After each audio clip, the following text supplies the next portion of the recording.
অসংখ্যকে সঠিক করছে। তারা মৃত্যু নিয়েও আছে ফাঁসি। কারো দাবি প্রতিপক্ষের বিষয় নিষ্পান করে তার মৃত্যু হয়েছে, কেউ দাবি করে তিনি শেয়ার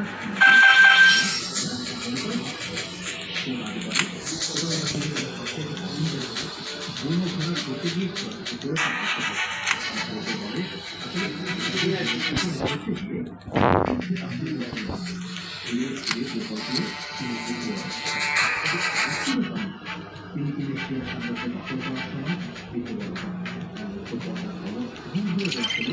তার নামের সাথে প্রায় 800 বছর ধরে রহস্য সৃষ্টি করে রেখেছে।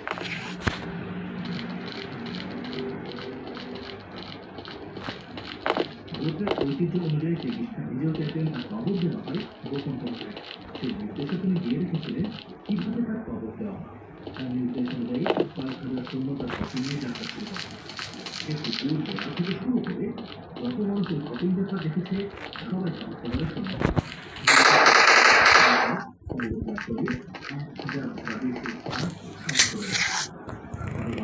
তার কবর দেওয়ার পর পাশের এক দেবীর বিবাহ ঘটে যাওয়া।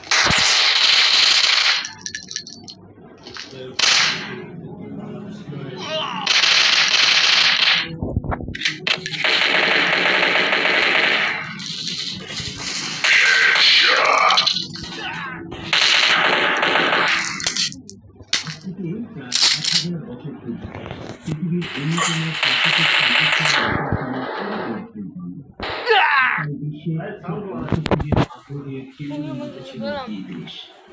কিন্তু চারদিকে পাহাড় পর্বত, বন জঙ্গল আর নদী নালায় পরিবেষ্টিত এই বাংলাকে আয়ত্ত করা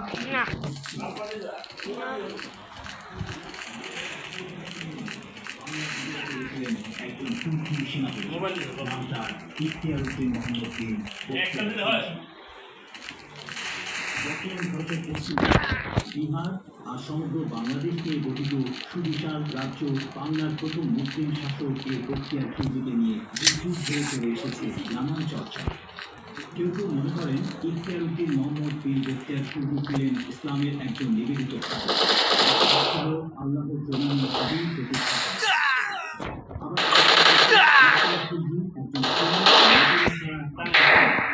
আসলে কেমন ছিলেন এই দুর্ধর্ষ যোদ্ধা, কি ছিল তার উদ্দেশ্য?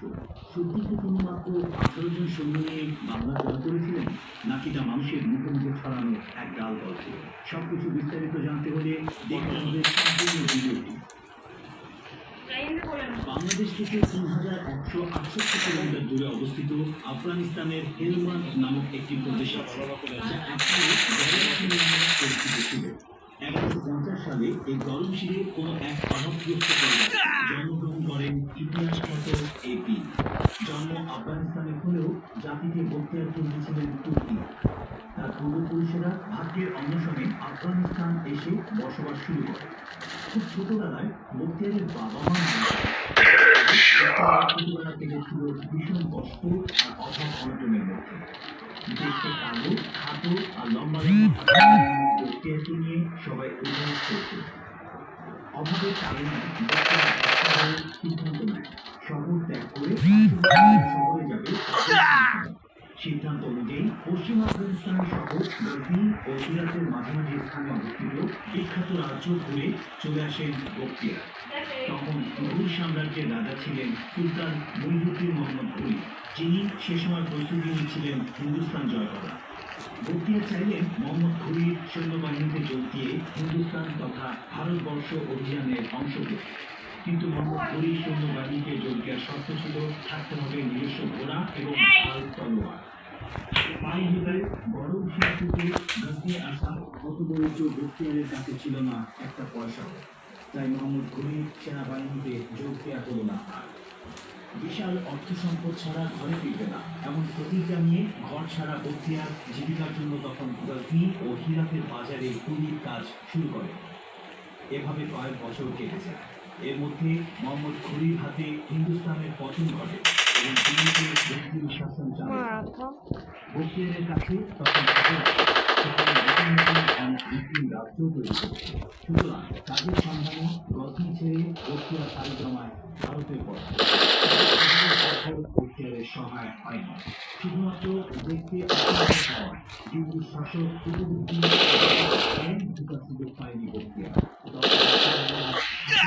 করে তাড়িয়ে দেয় বখতিয়ারকে। ব্যর্থ এবং হতাশায় জর্জরিত বখতিয়ার শেষ চেষ্টা হিসেবে ভারতের অনেক রাজ্য বদায়নে গিয়ে আর এই যে বদায়নের শাসক মালিক হিজবুল উদ্দিন দৈনিক বেতনের চুক্তিতে বখতিয়ারকে সৈন্যবাহিনীতে অন্তর্ভুক্ত করে। বছরের পর বছর ভাগ্যের সাথে লড়াই করে যাওয়া বখতিয়ারের উত্থান শুরু হয় এখান থেকে।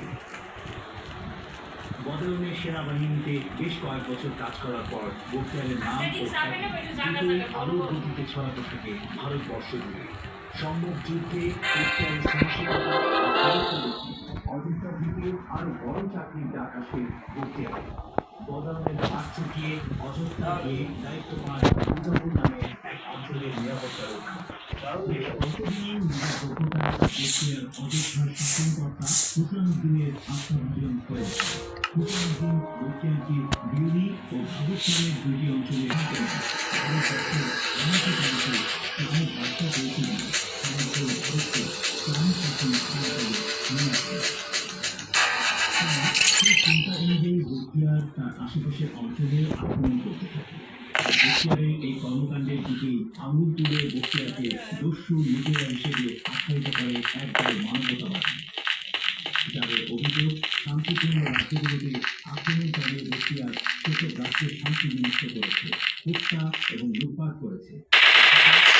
ঐতিহাসিকগণ স্বীকার করে যে সে সময় ভারতের বেশিরভাগ অবিচারের ঘরে চলছে। শাসকরা ছিল ভোগ বিলাসে মত্ত, প্রজাদের উপর অন্যায় নিপীড়ন, জমি দখল, মাত্রাতিরিক্ত খাজনা আদায় সহ নানান জুলুম নির্যাতন চলছে। বখতিয়ার সেসব অঞ্চল দখল করে ইসলামী শাসন চালু করে, মানুষের মাঝে ন্যায়বিচার প্রতিষ্ঠা করে, মজুর কৃষি জমি সুষ্ঠু বন্টন, টাকশাল নির্মাণ সহ নানান প্রজাহিতকর বখতিয়ার শুধু নিরপরাধ কাউকে নারী এবং শিশুকে স্বেচ্ছায় একজন সত্যিকারের ইমানদার মুসলমান হিসেবে বখতিয়ার চেয়েছিলেন ভারতের সমস্ত কোণায় ইসলামী শাসন প্রতিষ্ঠা করতে। সুতরাং যারা বখতিয়ার সাথে অন্যান্য মুসলিম শাসক ও মুসলিম দেশের পান থেকে চুল খসলেই মানবতার আঙুল তোলা শুরু করে, তারাই যখন আবার মিয়ানমারের রোহিঙ্গা নির্যাতন, চীনের উইঘুর মুসলিম নির্যাতন এবং ফিলিস্তিনের উপর ইসরায়েলের আগ্রাসনের সময় মুখে কুলুপ এঁটে বসে থাকে, তখন তাদের মানবতার পিছনের আসল উদ্দেশ্য খুব সহজেই উপলব্ধি করা যায়। ভারতে একের পর এক রাজ্য জয় করার মাধ্যমে ইখতিয়ার উদ্দিন মোহাম্মদ বিন বখতিয়ার খিলজি ভারতের সবচেয়ে দুর্ধর্ষ ও সাহসী যোদ্ধা হিসেবে পরিচিত পেয়ে থাকেন। অনেক দূর দূরান্তের রাজ্যের শাসকগণ বখতিয়ারের আনুগত্য মেনে নিতে থাকেন। এমন সময় বখতিয়ার জানতে পারে ভারত উপমহাদেশে এমন এক অঞ্চল আছে যাতে সারা বছর ফসল ফলে, যার ফলফলাদি চিনির চেয়ে সুমিষ্ট আর মাটি ভীষণ উর্বর। সে অঞ্চলের নাম গৌরবঙ্গ, যার রাজা ছিলেন লক্ষণ সেন, যে শুধুমাত্র হিন্দু ব্রাহ্মণদের সাহায্য সহযোগিতা করে এবং অন্যান্য ধর্মাবলম্বীদের উপর এমনকি নিজ ধর্মের নিচু জাতির উপরও অন্যায় অত্যাচার করে, যার আমিরদের অত্যাচারে অতিষ্ঠ ছিল সকল প্রজা। বখতিয়ার খিলজি সিদ্ধান্ত নেয় বাংলায় অভিযান চালাবে। বখতিয়ার তখন অবস্থান করছিলেন বিহার।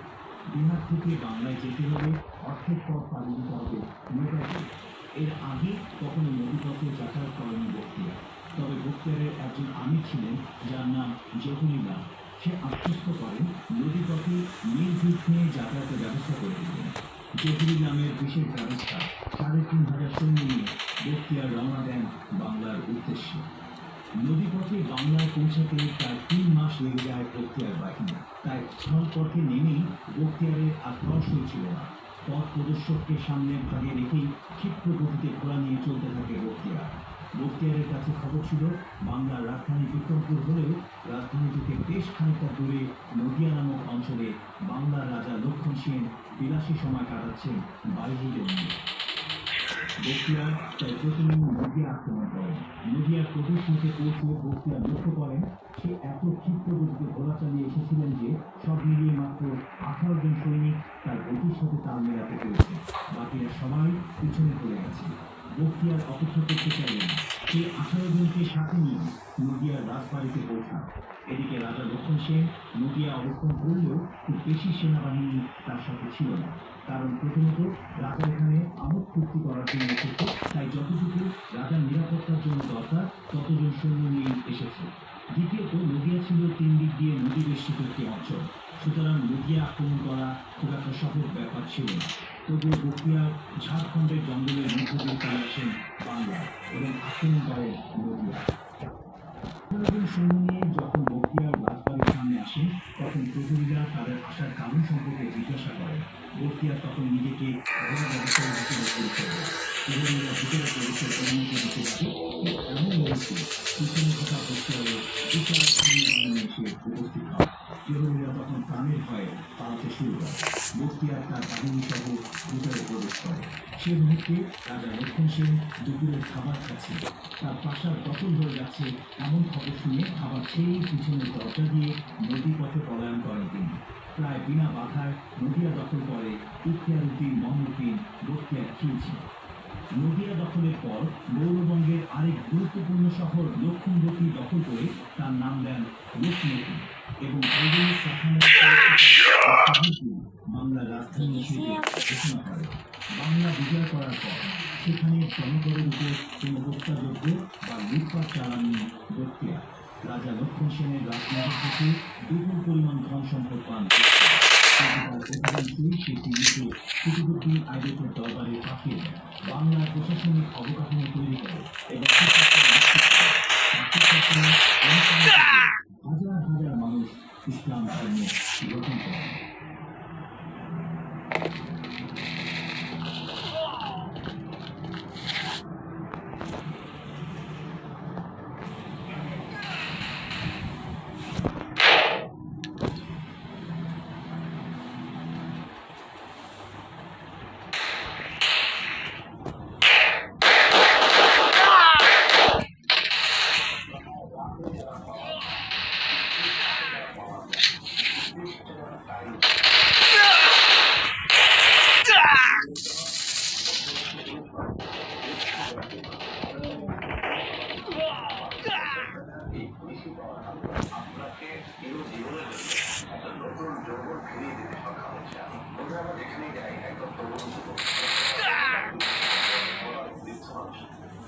রোমানদের বড় বাহাদুর এক যোদ্ধা ছিল।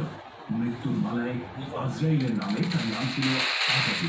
বিশাল দানবের মতো শরীর, প্রশস্ত বুক আর বেশি কিলকিলে বাহু। যুদ্ধের ময়দানে প্রতিপক্ষের সবচেয়ে বলশালী যোদ্ধাদেরকে খুঁজে বেড়াতো আজাদি। দুধারী তরবারি নিয়ে সে যখন কারো সামনে দাঁড়িয়ে যেত, প্রতিপক্ষ তখন পালিয়ে যাবার পথটাও খুঁজে পেত। চিরশত্রু পারস্য সাম্রাজ্যের বাধা ছিল, কিন্তু কেউ কোনোদিন স্বেচ্ছায় আজাদির মুখোমুখি হওয়ার হিম্মত দেখায়নি। রণাঙ্গনে আজাদি যখন শত্রুর মুখোমুখি হতো তখন নিজের পরিচয় তুলে ধরে সে বলত, আমি আজাদি, মৃত্যুর জিনিসটা মানে আমি পারস্যের ঘাতক, আমি কুর্দিদের মৃত্যুদূত, আমি এই শ্যামের মাটিতে জন্ম নেয়া সর্বশ্রেষ্ঠ যোদ্ধা। আজাদির এই এতটুকুই যথেষ্ট ছিল প্রতিপক্ষের বুকে কাঁপন সৃষ্টি করার জন্য। তার জন্য সবচেয়ে গর্বের বিষয় ছিল এই যে ইতিপূর্বে সে কখনো পরাজিত হয়নি। এই ইসলামের সেনাপতি হজরত খালিদ বিন ওয়ালিদ রাদিয়াল্লাহু তাআলা আনহুর পথ আজকে দাঁড়িয়েছিল। আজাদির তো পথেই দূরত্ব ছিল খালিদের প্রতি। কেননা খালিদের নেতৃত্বে আরবরা রোমানদের শহরগুলো একটার পর একটা দখল করে নিয়েছিল। তার দুর্গতি আর ক্যারিসমেটিক নেতৃত্বের সামনে কেউ দাঁড়াতেই পারছিল না। একদিন আজাদি যখন সেই খালিদের পথ আগলে দাঁড়ালো, মনে হলো যে বড় স্বস্তির নিঃশ্বাস ফেলল। তারা ভাবল, মূর্খ আরো এবার বুঝবে কত ধানের কত। আমাদের একজন আজাদি তোমাদের ওরকম 10টা খালিদকে খেয়ে দেওয়ার জন্য এটাই যথেষ্ট।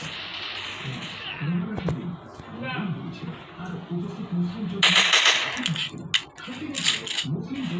সেদিন সেনাপতির জীবন নিয়ে সংশয় করে দিয়েছিল। খালিদকে পারবেন আজাদিকে সামাল দিতে, এমনকি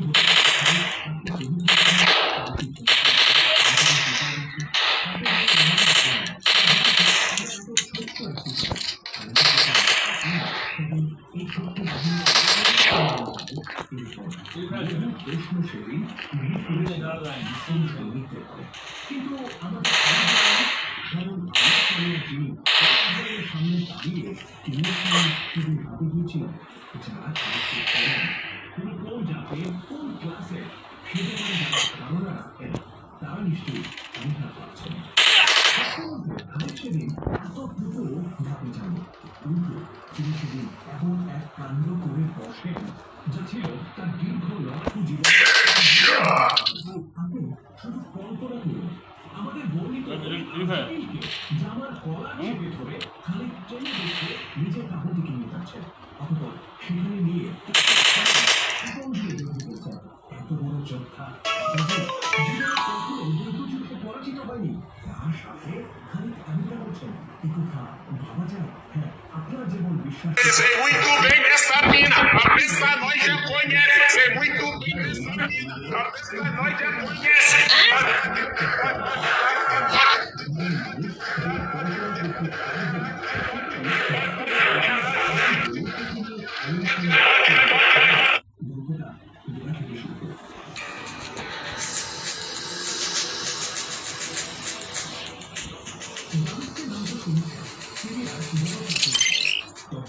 এই শহরকে বলা হতো সিরিয়ার বেহেস। সিরিয়া দেশটি তখন রোমান সাম্রাজ্য করত। একটি নগরে বিখ্যাত হয়ে ওঠার জন্য যা যা লাগে এই ধরনের সাম্রাজ্যের প্রাচুর্য, সাংস্কৃতিক ঐতিহ্য,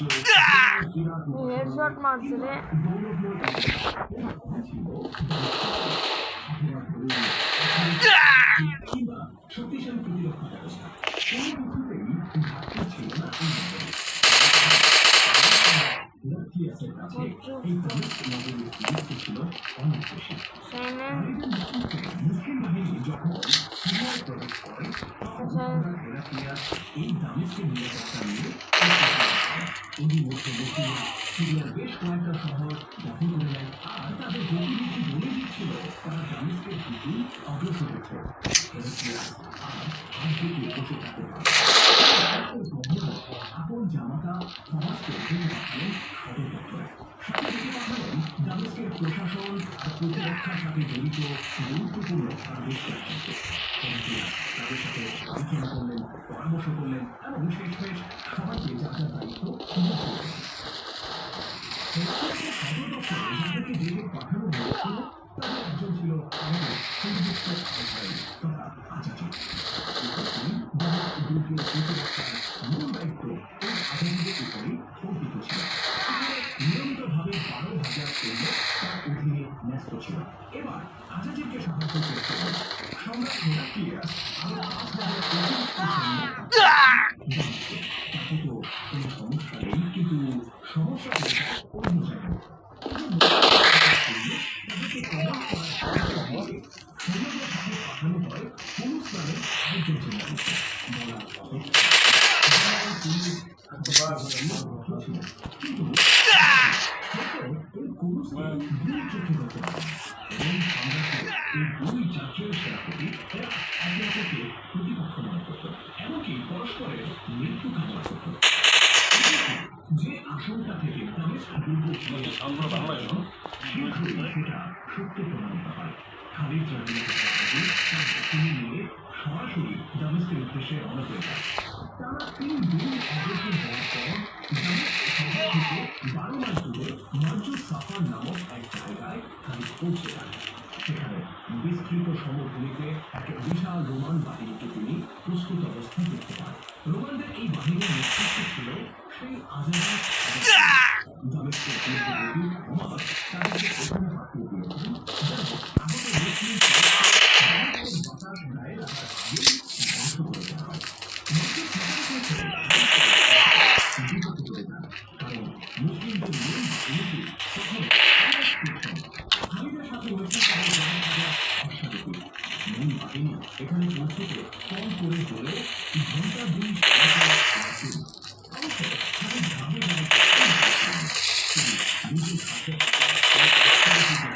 ভরসা করেই ঘন্টা 2 যুদ্ধ চালিয়ে যাওয়ার পরিকল্পনা। কিন্তু মুসলিম বাহিনীর বাকি অংশ না আসা পর্যন্ত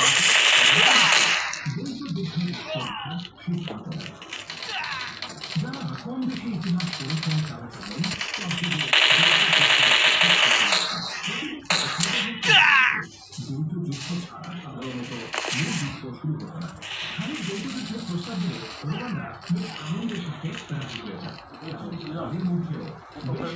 ফরাসি জেনারেল ও কমান্ডার ছিল। উভয় বাহিনী সারিবদ্ধভাবে দাঁড়িয়ে যায় এই উদ্দেশ্যে। খালিদের অশ্বারোহী ইউনিটে অনেক বাহাদুর যোদ্ধা ছিলেন। জেনারেল ইবনে আজওয়ার, সুরাতুল ইবনে হাসান, আব্দুর রহমান ইবনে আবু বকর, এরকম বেশ প্রতিপক্ষকে চ্যালেঞ্জ শিখেছে। সেই চ্যালেঞ্জ গ্রহণ করে রোমান বীরেরাও সামনে অগ্রসর হয় এবং জোড়ায় জোড়ায় যুদ্ধ শুরু হয়।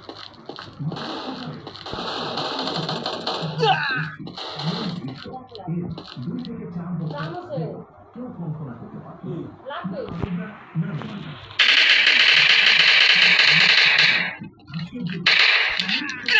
মার্কিন যুক্তরাষ্ট্র বা চীন, রাশিয়া আমাদের বাংলাদেশের তুলনা চলে না।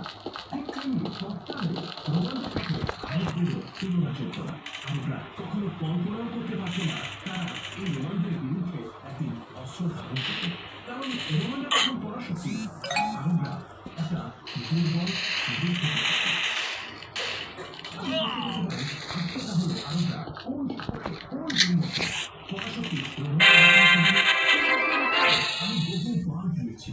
সহজ সরল উত্তর খ্রিস্টান নামে খ্রিস্টানদের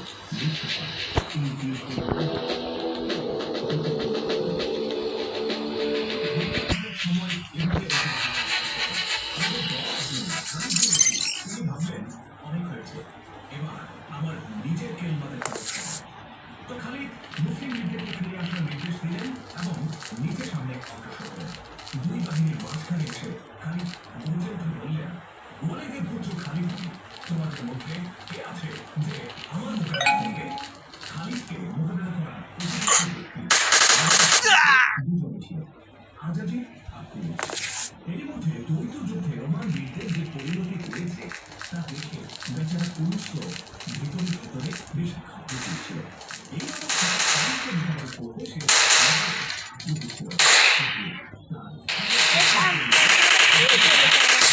উৎসাহমূলক মন্তব্য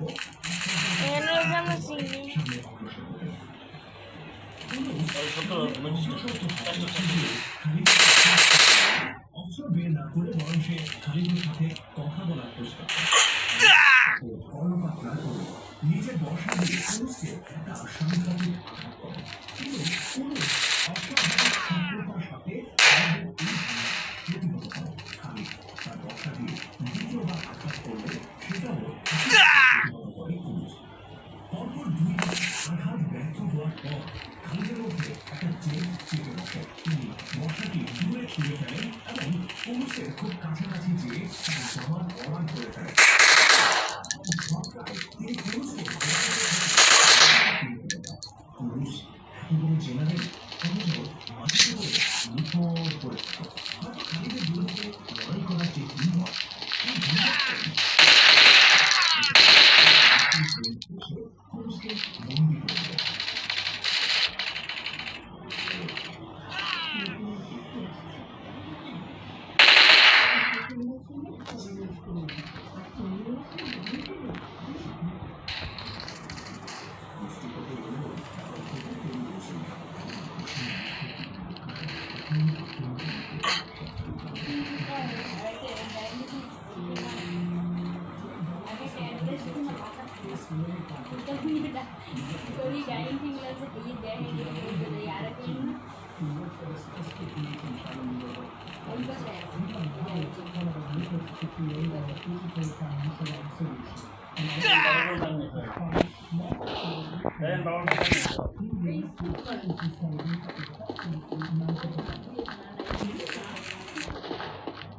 পুরুষ বন্দী হওয়ায় রোমান সৈনিকেরা তো বেশ মর্মাহত, কিন্তু আজাদি এই ঘটনায় বেজায় খুশি ছিল।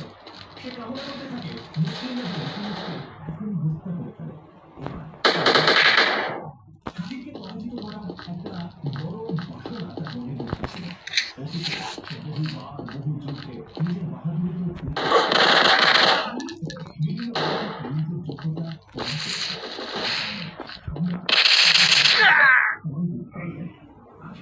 নিজের হাতে খালিদকে পরাজিত করে আজাদি নিজের শ্রেষ্ঠত্ব প্রমাণ করতে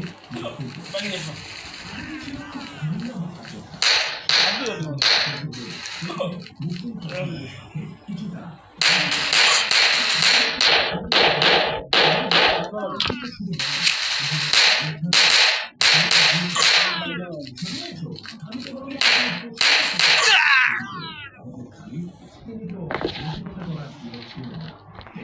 মাঝের সাথে বলেন, ওকে আমরা শত্রু, তুমি বরং আমার কাছে আসো, আমাকে যদি আসতে হয় তাহলে আমি তো তোমার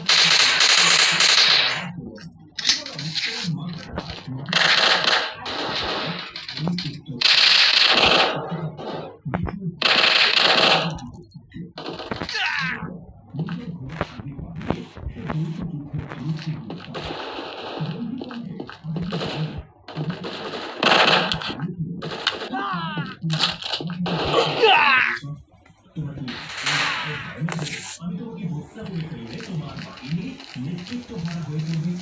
খালি বলেন, তুমি ইতিমধ্যে আমার সহযোদ্ধাদের দক্ষতা নিজের চোখে দেখেছো। তাদের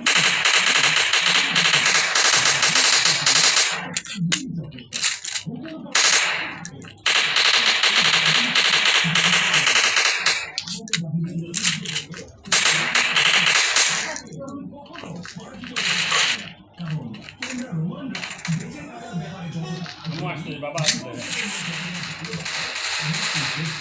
¿Algo?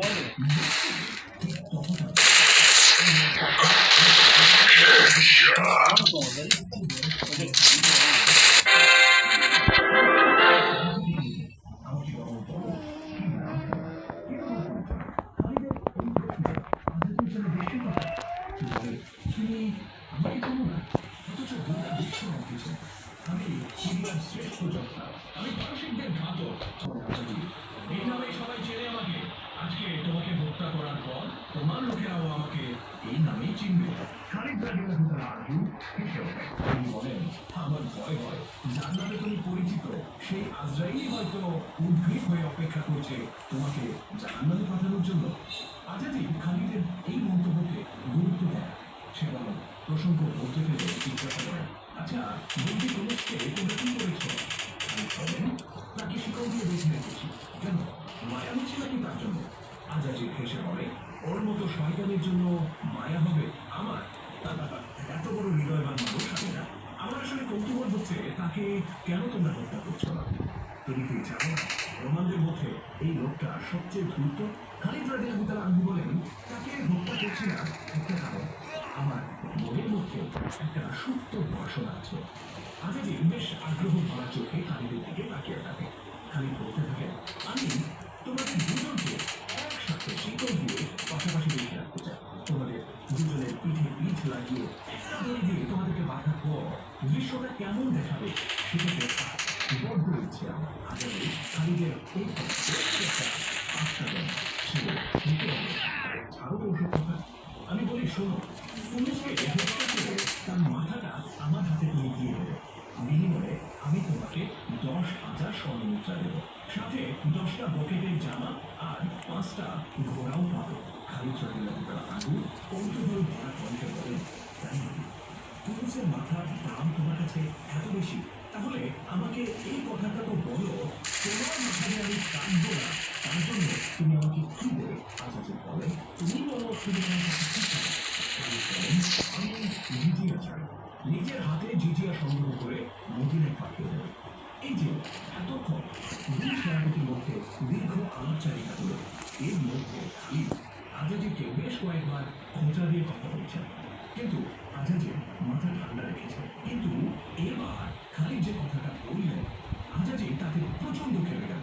লোকটা গর্জন করে বলল, আমরা রোমান জাতি, শুনেছ কোনোদিন রোমানরা কাউকে কর দিয়ে চলে?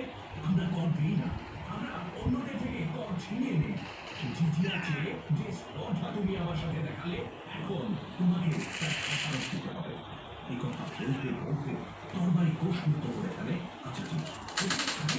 আজাজিরের মুখের কথা শেষ হওয়ার আগেই তার উপর আক্রমণ করে বসে। তিনি তরবারির সাহায্যে আজাজিকে পরপর কয়েক দফা আঘাত করেন।